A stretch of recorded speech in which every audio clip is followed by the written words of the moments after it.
আমাকে সেই দিন আমাকে রেডি হয়ে প্রস্তুত হয়ে মাঠে নামতে হবে, যুদ্ধের জন্য প্রস্তুত হয়ে। বাইবেল কি বলে না, তোমরা যুদ্ধের জন্য সাজ পোশাক পরিধান করো, বলেছে তো, তোমরা যুদ্ধের জন্য সাজ পোশাক পরিধান করো।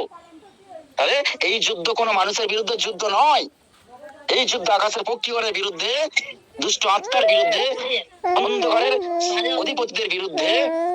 আমাদের এই যুদ্ধ মল্লযুদ্ধ। এই মল্ল যুদ্ধে আমাদেরকে সাজ পোশাক পরিধান করতে হবে, কোমর বন্ধনী পড়তে হবে, বুক পাটা পড়তে হবে, পরিত্রাণের শিরোধান পড়তে হবে। আজকে সেই জায়গায় যদি আমরা রেডি হয়ে উপবাস প্রার্থনাতে অংশগ্রহণ করি, রেডি হয়ে মাঠে নামি, তবেই তো ওই মন্ডলীতে বসে ওই উপবাস প্রার্থনার দ্বারা ডিয়াবলের বিরুদ্ধে আমরা লড়াই করতে পারবো, ফাইটিং করতে পারবো। তুমি উপবাস রেখে মন্ডলীতে গেছো কি জন্য? সুস্থতা পাওয়ার জন্য, সুস্থতা পাওয়ার জন্য। তাহলে ওই মন্ডলীতে বসেই কিন্তু তোমাকে লড়াই করতে হবে, প্রার্থনার দ্বারা, বাক্যের দ্বারা লড়াই করতে হবে।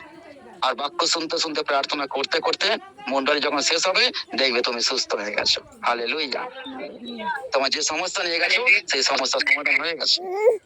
কারণ প্রকৃত উদ্দেশ্য নিয়ে, প্রকৃত লক্ষ্য নিয়ে যদি আমরা এগিয়ে চলি, তাহলে আমরা একদিন সেই লক্ষ্যে পৌঁছাবো।